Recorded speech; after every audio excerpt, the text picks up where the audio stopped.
त्रिभुज चैप्टर को समझेंगे क्लास 9th के लिए, हिंदी मीडियम के लिए। त्रिभुज का इंट्रोडक्शन वीडियो है।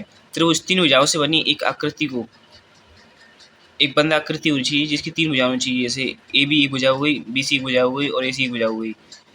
तो तीन भुजाओं से बनी एक बंद आकृति को त्रिभुज कहते हैं। इंग्लिश में इसको ट्रायंगल कहते हैं। त्रिभुज के प्रकार, भुजाओं के आधार पर इसके त्रिभुज के जो प्रकार होते हैं वो तीन प्रकार के त्रिभुज होते हैं भुजाओं के आधार पर। पहला होता है समबाहु त्रिभुज, दूसरा समद्विबाहु त्रिभुज और तीसरा होता है विषमबाहु त्रिभुज। कोण के आधार पर त्रिभुज तीन प्रकार के होते हैं। पहला होता है न्यून कोण त्रिभुज जो 90 डिग्री से कम होता है। दूसरा होता है समकोण त्रिभुज जो एग्जैक्ट 90 डिग्री होता है, जैसे राइट एंगल ही है। उसका अधिक कोण त्रिभुज, इसको इंग्लिश में ऑब्ट्यूज एंगल बोलते हैं, और ये 90 डिग्री से लेकर 180 डिग्री के बीच के जो कोण होते हैं इसके अंदर। समबाहु त्रिभुज कौन सा होता है? समबाहु त्रिभुज वो त्रिभुज होता है जिसकी सभी साइड्स इक्वल होती हैं, सारी साइड्स बराबर होती हैं। और समद्विबाहु त्रिभुज वो होता है जिसकी दो साइड इक्वल होती हैं। और विषमबाहु त्रिभुज वो होता है जिसकी कोई साइड इक्वल नहीं होती, सारी साइड अलग अलग होती हैं। उसके बाद अब जो मेन इंपॉर्टेंट टॉपिक है यहाँ का ट्रायंगल चैप्टर का, यहाँ से शुरू होता है। सर्वांग समता त्रिभुज। सर्वांग समता क्या होती है? वे त्रिभुज होते हैं जिनकी संगत भुजाएं एक दूसरे के बराबर होती हैं और संगत कोण भी एक दूसरे के बराबर होते हैं। देखिए, एक कोई सा भी ऐसा हमारे पास ट्रायंगल है जिसकी सारी साइड्स बराबर है, तीन साइड हैं, तीनों साइड बराबर हैं और तीनों एंगल बराबर है, तो उसको सर्वांग समता त्रिभुज बोलते हैं। सर्वांग समता के नियम, ये नियम होते हैं इसके ट्रिपल एस। पहला है SSS सर्वांग समता नियम, मतलब होता है साइड साइड साइड। उसका आता है दूसरा SAS सर्वांग समता नियम, मतलब साइड एंगल साइड। उसका आता है ASA मतलब एंगल साइड एंगल सर्वांग समता नियम। उसका आता है AAS एंगल एंगल साइड सर्वांग समता नियम। उसका आता है RHS राइट हैंड साइड सर्वांग समता नियम। इनको समझते हैं एक करके। पहला यही कह रहा है, तो इसमें आपको पता होना चाहिए पहले तो सर्वांग समता का मतलब क्या होता है। जैसे AB साइड और PQ के बराबर है, BC साइड QR के बराबर है। ये सिंगल डैश लग रहा है मतलब ये वाली साइड इस वाली साइड के बराबर है।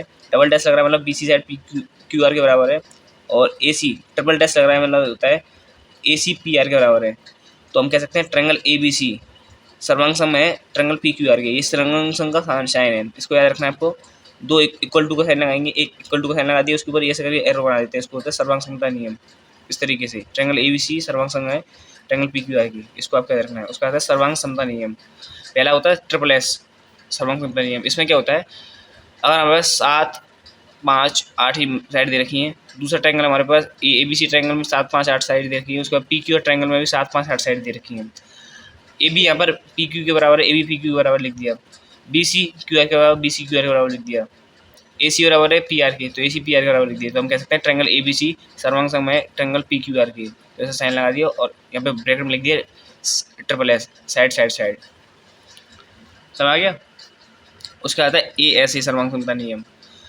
ABC में क्या होगा, यहाँ पे एंगल A 50 डिग्री है, एंगल B है 60 डिग्री। यहाँ पे एंगल P 50 डिग्री और एंगल Q है 60 डिग्री। और साइड दे रखी है हमको एक 10, ये भी साइड हमारी 10 दे रखी है। तो यहाँ पर एंगल A एंगल P के बराबर है, एंगल A एंगल P के बराबर है। AB जो साइड है वो PQ के बराबर है और एंगल B जो है एंगल Q के बराबर है। तो आप कह सकते हैं ट्रायंगल ABC कॉन्ग्रुएंट होगा। कॉन्ग्रुएंट भी कहते हैं इसको, इंग्लिश में, हिंदी बोलते हैं सर्वांग सम ट्रायंगल PQR की। तो हम प्रॉपर्टी कौन सी लगेगी, प्रॉपर्टी इसमें जो लगेगी वो साइड एंगल साइड लगेगी, साइड एंगल साइड एंगल लगेगी, क्योंकि एंगल है उसके बाद साइड आ रही है तो एंगल आएगा। ये गलत देखा हुआ है यहाँ पे, एंगल साइड एंगल प्रॉपर्टी लगेगी। पहले हमारा एंगल है उसका साइड फिर साइड, एंगल साइड फिर एंगल, ये ऐसे प्रॉपर्टी लगेगी यहाँ पे। उसका आता है नेक्स्ट प्रॉपर्टी SAS में क्या होता है, SAS सर्वांग समता नियम ट्रायंगल ABC ट्रायंगल PQR। यहाँ पर एंगल A 50 डिग्री है, यहाँ पर एंगल P जो है 50 डिग्री है। AB की वैल्यू 7 है, PQ की वैल्यू 7 है, AC की वैल्यू 6 है, PR की वैल्यू 6 है। तो आप कह सकते हैं यहाँ पे AB बराबर है PQ के, AB बराबर PQ लिख दिया। एंगल A बराबर है एंगल P के, उसका AC बराबर है PR के, AC PR के बराबर है।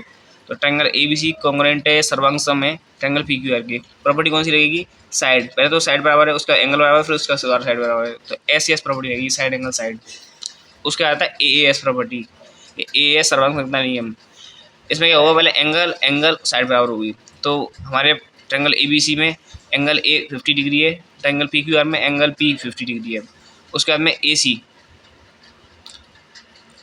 6 दे रखा है, PR 6 दे रखा है। उसका QR एंगल B जो है 60 डिग्री है, एंगल Q 60 डिग्री है। तो यहाँ पर एंगल A एंगल P के बराबर है, उसका एंगल B एंगल Q के बराबर है, एंगल B जो है एंगल Q के बराबर है, उसका AC बराबर है PR के। तो एंगल एंगल साइड, पहले एंगल बराबर है, फिर एंगल बराबर, फिर साइड बराबर है। तो इसमें प्रॉपर्टी लगेगी angle angle side. Triangle ABC जो सर्वांग सम होगा ट्रायंगल PQR की। क्लियर। उसका आता है हमारे पास नेक्स्ट प्रॉपर्टी RHS सर्वांग समता नियम। आर का मतलब होता है 90 डिग्री एंगल होना चाहिए, उसके अंदर राइट एंगल होना चाहिए, समकोण एंगल होना चाहिए। एच का मतलब होता है हाइपोटेनियस, मतलब कर्ण उसको बोलते हैं। ये बड़ी वाली साइड होती है उसको कर्ण बोलते हैं। इसमें भी बड़ी वाली जो साइड है उसको कर्ण बोलेंगे, इस बड़ी वाली साइड को हम कर्ण बोलेंगे। इंग्लिश में इसको हाइपोटेनियस एच से रिप्रेजेंट करते हैं। एस का मतलब है साइड या भुजा। उसका देखते हैं, हमारे पास ट्रायंगल ABC है और ट्रायंगल PQR है। यहाँ पर आर मतलब राइट एंगल, उसके बाद ये राइट एंगल दे रखा है ये वाली साइड पे, उसका इसके सामने राइट एंगल के सामने वाली साइड होती है वो हाइपोटेन्यूस होती है, और उसके बाद में इस साइड है हमारे पास। तो यहाँ पर एक 90 डिग्री का जिसमें एंगल होगा, यहाँ पे 90 डिग्री का एंगल, यहाँ पे 90 डिग्री का एंगल है। तो एंगल B बराबर है एंगल Q के, एंगल B बराबर है एंगल Q के। राइट एंगल ट्रायंगल है, 90 डिग्री का जो होता है, समकोण बोलते हैं, समकोण एंगल बोलते हैं, समकोण कोण बोलते हैं उसको। उसका AC बराबर है, AC जो है वो PR के बराबर है, AC PR के बराबर, ये भी साथ है ये भी साथ है। उसके बाद में AB बराबर है PQ के, AB PQ बराबर है, साइड बराबर है। तो आप कह सकते हैं ट्रायंगल ABC कॉन्ग्रुएंट होगा या सर्वांग सम होगा ट्रायंगल PQR के RHS प्रॉपर्टी से। ये पूरा ट्रायंगल चैप्टर का सारी प्रॉपर्टीज हैं इसके अंदर। इसको आप देखिए बार बार, नहीं समझ में आता है तो कमेंट सेक्शन में पूछ सकते हैं। Thanks for visiting Darshan sir India official video lectures.